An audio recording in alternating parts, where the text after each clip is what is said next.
Selamat pagi, pemirsa. Anda menyaksikan Breaking News TV One, sidang sengketa Pilpres 2024. Dan kita ketahui bersama bahwa hari ini Mahkamah Konstitusi kembali menggelar sidang perkara sengketa atau perselisihan hasil pemilihan umum PHPU Pilpres 2024, yang dimana kita akan mendengar sama-sama keterangan saksi ahli dan juga saksi fakta dari Ganjar dan juga Mahfud di gedung Mahkamah Konstitusi Jakarta. Kita akan langsung mengarah ke gedung MK Jakarta dan mengikuti jalannya sidang hari ini. Terima kasih dari pihak terkait. Terima kasih. Assalamualaikum warahmatullahi wabarakatuh. Waalaikumsalam. Yang mulia, kami dari kuasa pihak terkait yang hadir pada hari ini, di samping kiri saya Bapak Profesor Dr. Yusril Issa Mahendra. Samping kiri saya juga Maulana Bungaran SHMH. Di samping kanan saya Bapak Dr. Hotman Paris Hutapea SHM Home. Di belakang kami Bapak Profesor Dr. O.C. Kaligis SHM Home LLM. Kemudian di belakangnya lagi ada Bapak Zul Armain Aziz SHMH. Berikutnya Bapak Hidayat Bustam SH. Berikutnya lagi Ibu Francis Ustia SHMH. Kemudian Munatsir Mustaman SHMH. Selanjutnya Satria Nararia SH. Fadil Muhammad Indra Praja SH. Rozi Fahmi SHMH, dan saya sendiri Dr. Fahri Bahmid SHMH. Iya. Terima kasih Yang Mulia. Iya, makasih Pak Fahri. Dari Bawaslu silakan. Terima kasih Yang Mulia. Assalamualaikum warahmatullahi wabarakatuh.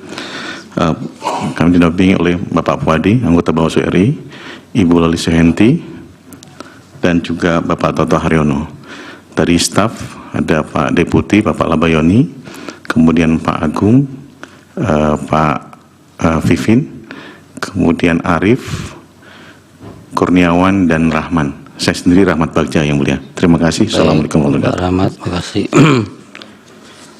Baik, agenda persidangan pagi hari ini sampai selesai nanti, agendanya atau acaranya untuk mendengar keterangan para ahli maupun saksi yang diajukan oleh pihak pemohon nomor 2. Apakah daftar ahli dan saksi yang diserahkan ini sudah tidak ada perubahan, Pak Mulia? Tidak ada perubahan Yang Mulia. Baik. Kalau begitu nanti kami panggil untuk ahli dulu supaya ke depan mengucapkan sumpah. Pertama Pak Aan Eko Widiarto, 2 Pak Charles Simabura, 3 Prof. Dr. Didin Damanhuri, dan Pak Frans von Magnis, Pak Amdi Muluk, Pak Igusti Putu Arte, dan 7 Ibu Leoni Lydia, 8 Dr. Andarisa Permana Deli, dan 9 Bapak Soeharto. Yang Mulia, Ya. Profesor von Magnis masih dalam perjalanan, jadi kami mohon Ya, baik, pada nanti beliau bisa diambil sumpahnya disusulkan. secara terpisah. Terima kasih Yang Mulia. Iya. Yang agama Hindu mungkin Pak Putu Arte sini, Pak. Kemudian selebihnya Islam ya. Mohon perkenan Yang Mulia Bapak Ridwan Mansur untuk memandu lafal sumpahnya. Ini untuk ahli. Baik, Yang Mulia Ketua, terima kasih. Bapak Aan Eko Widiarto, ya. Bapak Charles Simabura, Bapak Profesor Dr. Didin S. Damanhuri, Bapak Hamdi Muluk, ya. Ibu Leoni Lydia, ya. Ibu Dr. Andarisa Permana, ya. Bapak Sunarko, ya. Ikuti lafaz sumpah yang akan saya tuntunkan menurut agama Islam. Bismillahirrahmanirrahim. Demi Allah, saya bersumpah sebagai ahli akan memberikan keterangan yang sebenarnya sesuai dengan keahlian saya. Terima kasih. Baik. Kembalikan Yang Mulia. Terima kasih Yang Mulia. Yang beragama Hindu, Yang Mulia Bapak Daniel, mohon perkenannya. Baik, terima kasih Yang Mulia Ketua. ikuti lafal sumpah yang akan saya tuntun ya. Om Atta Parama Wisesa. Saya bersumpah sebagai ahli. Akan memberikan keterangan yang sebenarnya. Sesuai dengan keahlian saya. Om Santi Santi Santi Om. Baik, terima kasih. Saya Baik, kembalikan pada sebelum dipersilahkan kembali ke tempat, Pak Mulyani, ahli dulu atau saksi dulu yang mau didengar? Kami akan mengajukan ahli lebih dulu yang mulia. Pak, berarti Pak An dulu ya, pertama atau siapa dulu? Pak Aan ya. Pak An ya. Baik, para ahli yang selebihnya supaya menunggu di luar, kecuali Pak Eko nanti bisa ke podium. Terus akan dilanjutkan dengan penyumpahan saksi. Silakan. Pak Eko saja yang tinggal di dalam untuk memberikan keahlian pertama. Kemudian saksi supaya ke depan Pak Dadan Aulia Rahman, Ibu Endah Subekti Kurntariningsih, 3 Pak Pami Rosidi, Pak Hairul Anas Swaidi, Bapak Mehmet Ali Jaya, Bapak Mukti Ahmad, Bapak Maruli Minunggang Purba, Pak Sunandiartoro, Pak Suprapto, Ibu Nendi Sukma Wartono. Kecuali Pak Maruli selebihnya agama Islam. Pak Maruli mungkin bisa menyendiri di sebelah sini.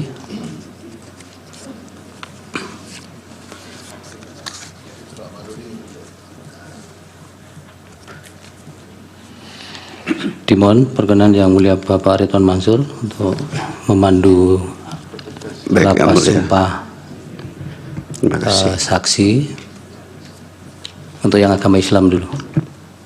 Baik, terima kasih Yang Mulia.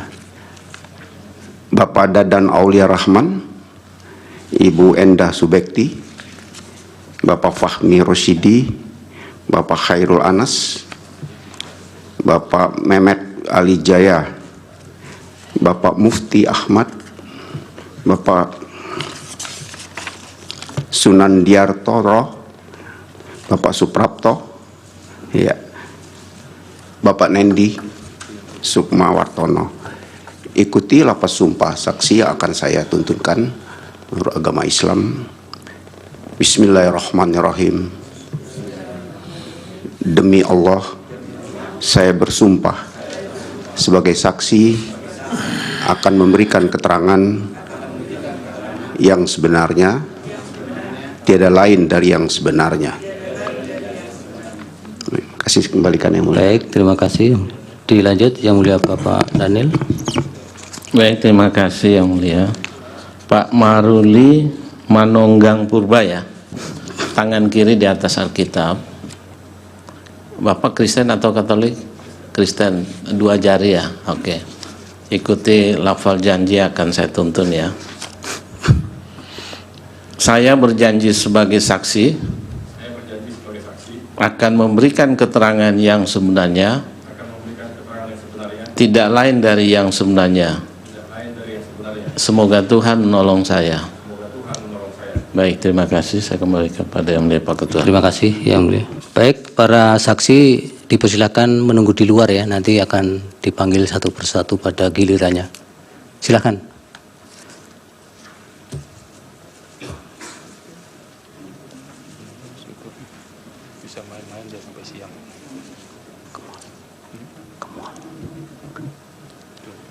Baik, untuk keterangan ahli pertama Pak Aan silakan mengambil posisi di podium. Waktunya secara akumulasi 20 menit, tapi itu sudah dengan pendalaman sehingga Bapak sini Pak.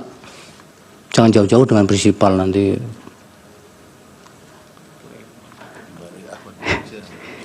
Nanti untuk pengantar bisa 5-7 menit Pak Aan, silakan.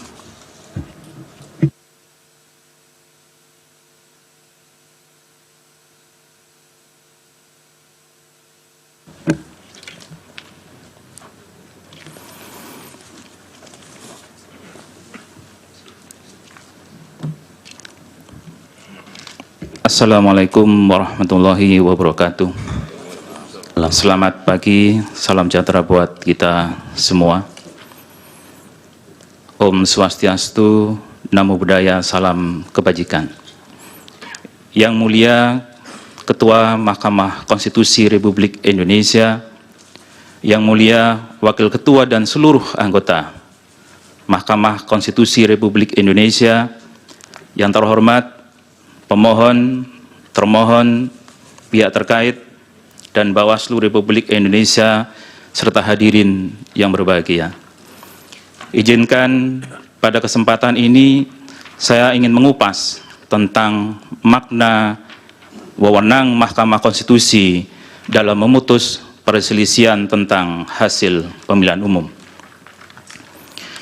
Yang mulia, saya ingin mendahulukan sebuah filosofi tentang keadilan pemilu.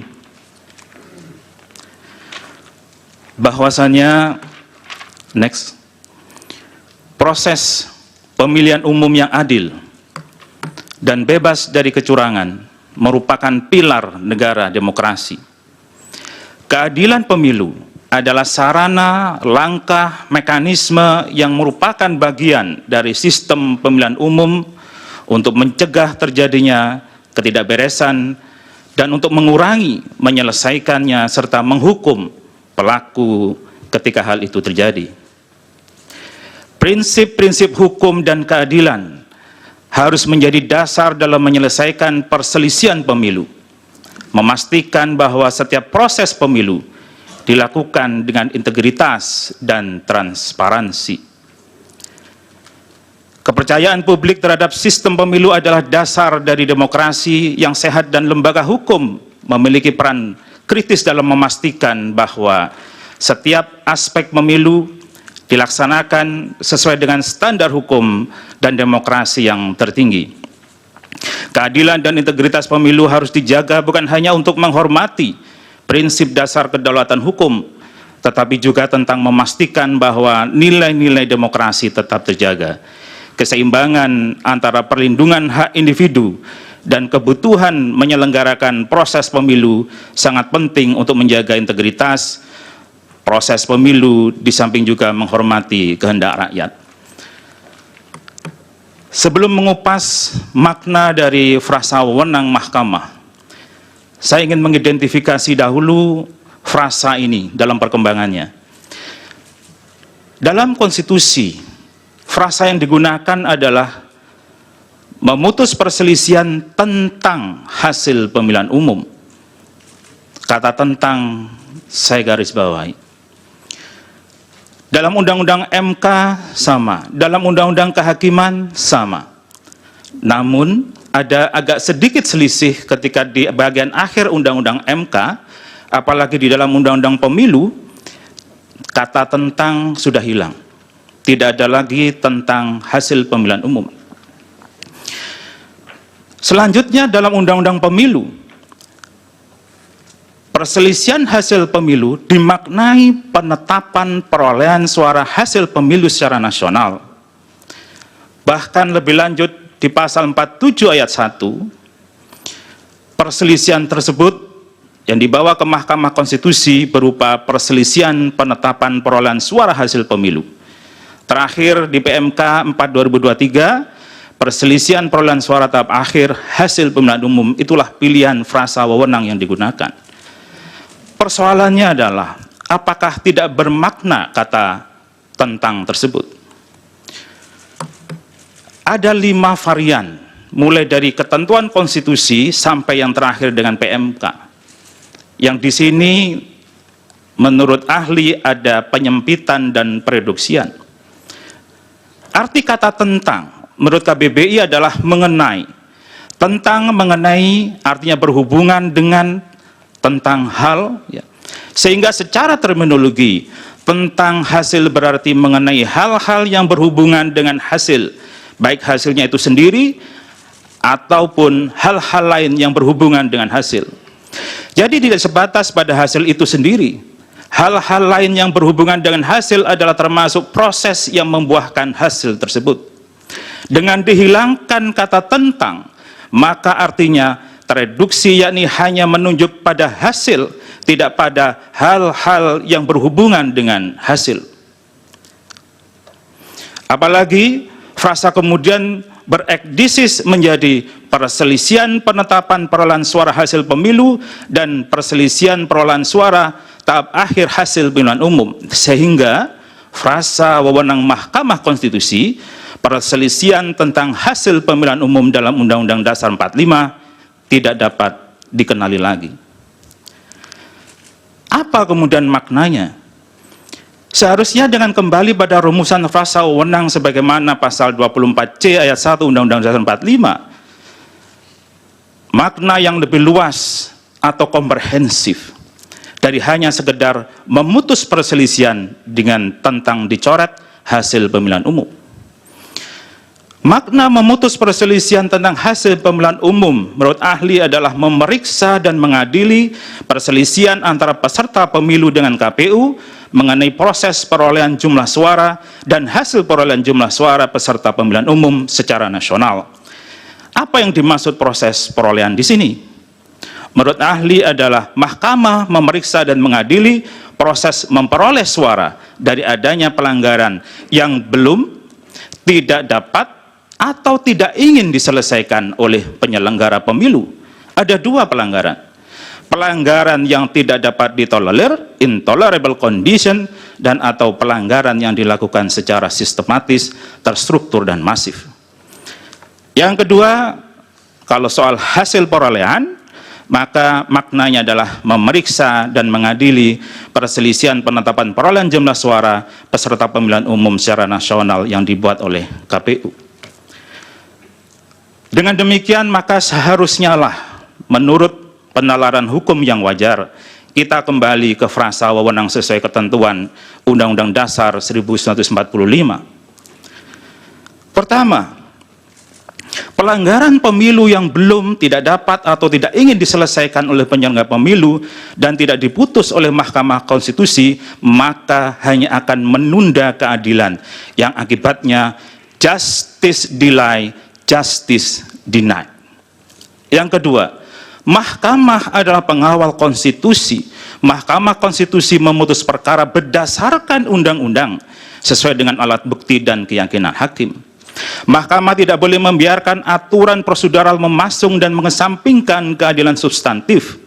Bila hanya memutus hasil, maka peserta pemilu yang melakukan pelanggaran yang seberat-beratnya dan menang tidak akan dihukum. Ini bertentangan dengan azas nullus commodum capere potes de injuria sua propria. Tidak boleh seseorang diuntungkan oleh pelanggaran yang dia buat dan tidak boleh seseorang dirugikan oleh pelanggaran yang dibuat oleh orang lain. Dan yang paling dalam adalah sumpah hakim Mahkamah Konstitusi. Dalam sumpah hakim ini, dua kali Undang-Undang Dasar ditautkan. Yang pertama adalah memegang teguh Undang-Undang Dasar. Dan yang kedua, ketika menjalankan segala peraturan perundang-undangan dengan seluruh-seluruhnya, masih ada frasa menurut Undang-Undang Dasar. Sumpah ini kalau kita lihat berbeda dengan sumpah presiden sekalipun.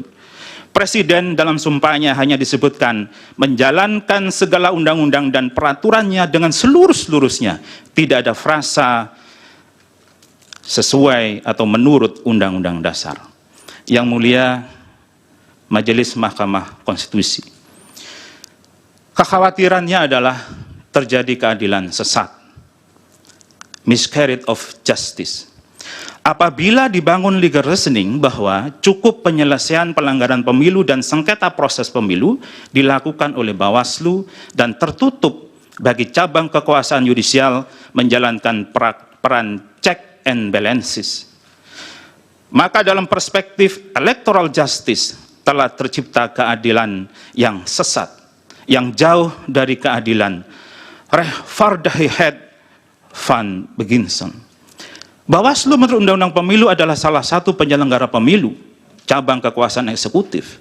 sehingga seharusnya bisa ditilik dan diimbangi oleh cabang kekuasaan lainnya. Kewenangan untuk memeriksa dan menjatuhkan rekomendasi sanksi oleh Bawaslu adalah dalam ranah memastikan penyelenggaraan pemilu sesuai undang-undang dan aturan pelaksanaannya, sedangkan Mahkamah menilai pelaksanaan pemilu sesuai dengan konstitusi.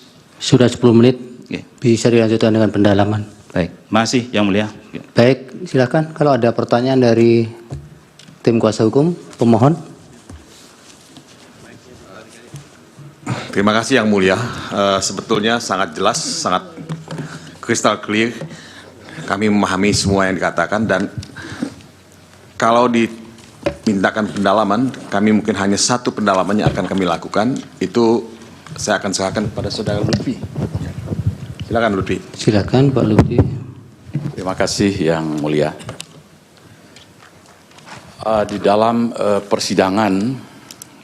persidangan selalu dikatakan bahwasanya mahkamah itu hanya berwenang untuk memeriksa dan memutuskan soal hasil, soal outcome. Padahal kalau kita merujuk kepada konstitusi, ya, pasal 22E, kemudian undang-undang pemilu dan lain-lain, itu pemilu harus dilaksanakan dengan jujur dan adil. Dan kalau kita periksa di dalam konstitusi juga tidak ada kata kepastian hukum saja. Yang ada adalah kepastian hukum yang adil. Dan kata yang mengandung unsur adil di dalam konstitusi itu ada 21 kali.